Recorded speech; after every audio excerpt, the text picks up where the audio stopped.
এখন কিন্তু আস্তে আস্তে মুখ খুলতে শুরু করেছে ইরানের নীতি নির্ধারকরা। যুদ্ধবিরতি চলছে, ইরানে এখন হামলা নেই।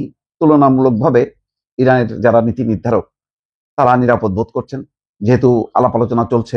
পাকিস্তানের সেনাপ্রধান ইরানে এসছে এবং ইরানের প্রতিনিধি দল পাকিস্তানে গেছে, আবার ফিরে আসছে, আবার আলোচনা হবে। এরকম সময় এই যুদ্ধবিরতির সময় ইরানের উপর হামলা করবে না, ধরা হয়। কিন্তু ইসরায়েল এবং আমেরিকাকে কি কোনো বিশ্বাস আছে? ধরেন ধুম করে একটা বিশাল একটা হামলা চালায়, ইরানের প্রেসিডেন্টকে মেরে ফেললো, তাতে কিন্তু সারা বিশ্ব অবাক হবে না। এবং এই কর্মকাণ্ডগুলো কিন্তু করছে। 2 দফা যে যুদ্ধ হলো, সেই যুদ্ধের গতি প্রকৃতিটা একটু বিশ্লেষণ করেন। 7 মাস আগে, জুনে সম্ভবত, যখন নাকি প্রথমবার ইরানে হামলা চালালো, প্রথমটা শুরু করলো কি হত্যাকাণ্ডের মতো দিয়ে। শীর্ষ 20 জন সেনা কমান্ডারকে এক রাতের মধ্যে শেষ। 1 ডজন পরমাণু কর্মকর্তা এক রাতেই শেষ। শুধু তখন ট্রাম্প মনে আছে যে ইসরায়েল অনুমতি চেয়েছিল যে সর্বোচ্চ ধর্মীয় নেতাকে হত্যা করবে কিনা, তখন ট্রাম্প নিষেধ করেছিল, বললো যে না, তাহলে তো আর মানে একটা দেশের প্রধান থাকবে না, সেও নিশ্চিহ্ন হয়ে যাবে, তাহলে সেই কার সাথে আলোচনা করবে বিশ্ব?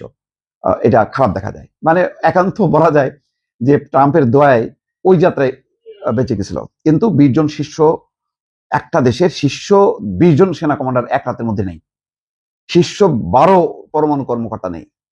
মানে সব মিলায় ওই দফায় তো বলতে গেলে 40 থেকে 50 জন কর্মকর্তা নেই, তার মধ্যে মন্ত্রী টন্ত্রী অনেকে আছে। পঙ্গু করে দিছিল রীতিমতো ইরানকে।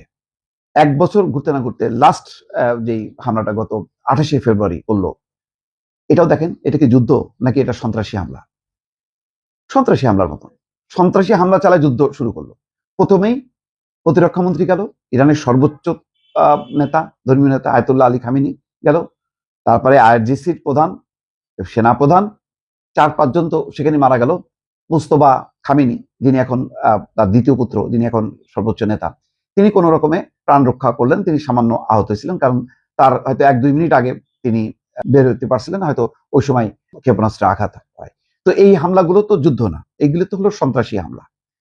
তো সেই কারণে এটা পেজেশকিয়ান যেটা বলছে যে ইসরায়েল এবং যুক্তরাষ্ট্র প্রকৃত সন্ত্রাসী, আসলে তো সন্ত্রাসী সন্ত্রাসী রাষ্ট্র এবং ব্যক্তি হিসেবেও তারা সন্ত্রাসী, এটা বলাই যায়। এটা ইরান এই কথা বলতে পারে এবং এটা বলবে আগামী দিনে। কিন্তু এই যে শিশুদের উপর হামলা, 168 জন শিশু, মানে ওইদিকে ইরানের সর্বোচ্চ ধর্মীয় নেতা মারা গেল, এদিকে 168 জন শিশু মারা গেল, যাদের মধ্যে অধিকাংশই হচ্ছে ছোট ছোট মেয়ে কন্যা। তারা শেষ হয়ে গেল। তার মানে মেয়েদের একটা স্কুলে, প্রাথমিক বিদ্যালয়ে হামলা করলো। এটা আপনি কি বলবেন? হাসপাতাল নাই, মানে যেগুলিতে মানুষের স্বাস্থ্য চিকিৎসা, স্কুল, এই জায়গাগুলো হামলা, এগুলো তো সন্ত্রাসী হামলা ছাড়া আপনার আর কি বলা যায়? বিশ্বে তো সন্ত্রাসী হামলা এরকমই হয়। আমেরিকায় দেখেন না, স্কুল ঘেরাও করে মারা হয়, স্কুল সেই শিক্ষার্থীদেরকে মারা হয়, ওইগুলি যেমন সন্ত্রাসী হামলা। এখানে তো 2 রাষ্ট্র আনুষ্ঠানিকভাবে সন্ত্রাসী হামলা করলো ইরানে।